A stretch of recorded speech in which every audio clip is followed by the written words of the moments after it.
Bharat, America सहित दुनिया भर की नजर इजरायल और हमास युद्ध पर है।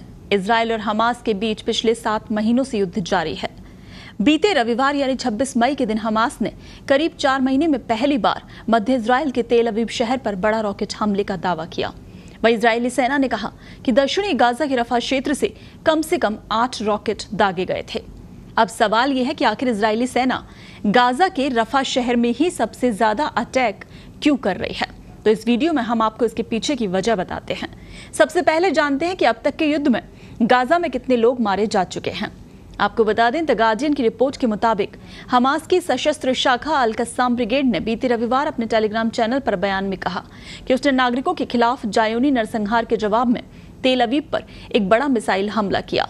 वहीं इजरायली सेना के हमले में गाजा में हजारों लोगों की मौत हो चुकी है। आंकड़ों के मुताबिक गाजा में मृतकों की संख्या 35,984 तक पहुंच चुकी है। गाजा स्वास्थ्य मंत्रालय ने एक बयान में कहा कि 7 अक्टूबर से गाजा पर इजरायली हमलों में कम से कम 35,984 फिलिस्तीनी लोग मारे गए, जबकि 80,643 घायल हुए हैं। मंत्रालय के मुताबिक अक्टूबर से अब तक मरने वालों में अधिकतर महिलाएं और बच्चे हैं। हालांकि बहुत नागरिक अभी लापता हैं।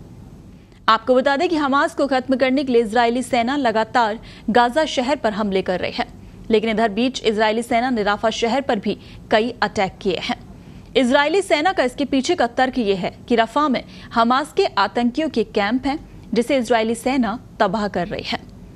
गौरतलब है कि इजरायल के प्रधानमंत्री बेंजामिन नेतन्याहू ने बीते 20 मार्च को अमेरिकी राष्ट्रपति जो बिडेन से कहा था कि इजरायली सैनिकों के रफा में प्रवेश किए बिना हमास के खिलाफ जीत हासिल करना असंभव है। अब इजरायली प्रधानमंत्री द्वारा रफा का विशेष उल्लेख ही बताता है कि ये क्षेत्र भौगोलिक और रणनीतिक दोनों दृष्टि से कितना महत्वपूर्ण है। जानकारी के मुताबिक रफा में 4 हमास लड़ाकू बटालियनों का ठिकाना है। इजरायली सेना गाजा पट्टी के उत्तर और मध्य में सफलता पा चुकी है। गाजा पट्टी, जो कि 41 किलोमीटर का एक संकीर्ण फिलिस्तीनी क्षेत्र है, जो भूमध्य सागर के पूर्वी तट पर स्थित है। ये उत्तर और पूर्व में इजरायल से घिरा हुआ है। वहीं दक्षिण में इसकी सीमा मिस्र से लगती है।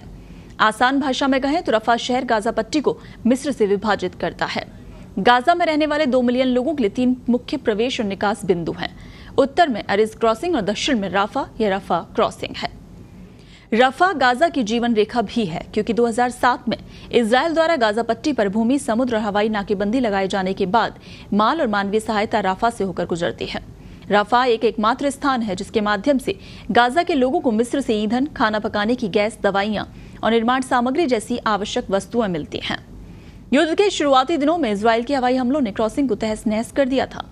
हालांकि उसे 1 महीने बाद खोल दिया गया और तब से मिस्र, इजरायल और हमास के बीच हुए समझौते के बाद सीमित निकासी की अनुमति दी गई। आपको बता दें, कई एनजीओ सदस्य और पासपोर्ट धारक इस क्रॉसिंग के जरिए गाजा पट्टी से युद्ध से बचकर निकल चुके हैं।